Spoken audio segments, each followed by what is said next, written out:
গতি ঘর্ষণ বলতে কি বোঝায়? তো এবার আসো হচ্ছে গতি ঘর্ষণ। গতি ঘর্ষণ বলতে কি বোঝায়? গতি ঘর্ষণের সবচেয়ে সুন্দর উদাহরণ যেটা আমরা জানি সেটাকে আমরা বলবো হচ্ছে সাইকেলের ব্রেক, সাইকেল অথবা গাড়ির ব্রেক। গতি ঘর্ষণ একটা তোমার হচ্ছে কোনো একটা সারফেসের মধ্যে কোনো একটা বস্তু যদি গতিশীল থাকে তাহলে যেই ঘর্ষণটা কাজ করে, এখানে প্রধান শর্ত হচ্ছে তোমাকে আগে আমরা স্থিতি ঘর্ষণে দেখতেছিলাম স্থিতি ঘর্ষণ কাজ করে ঠিক যতক্ষণ পর্যন্ত না দুইটা বস্তু পরস্পরের সাপেক্ষে স্থির থাকে।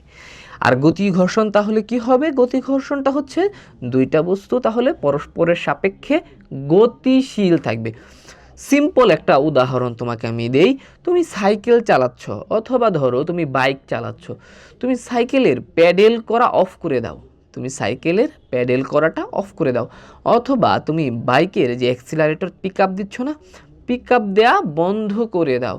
একটা সময় দেখবা তোমার সাইকেলটার গতি কমে যাচ্ছে এবং দিন শেষে সে থেমে যাচ্ছে।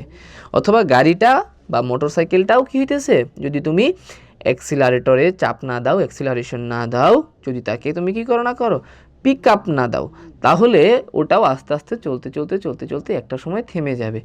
এই যে তোমার চলমান একটা বস্তুর গতি কমে যাচ্ছে, থেমে যাচ্ছে যেই ঘর্ষণ বলের কারণে, সেটাকে আমরা বলবো হচ্ছে গতীয় ঘর্ষণ।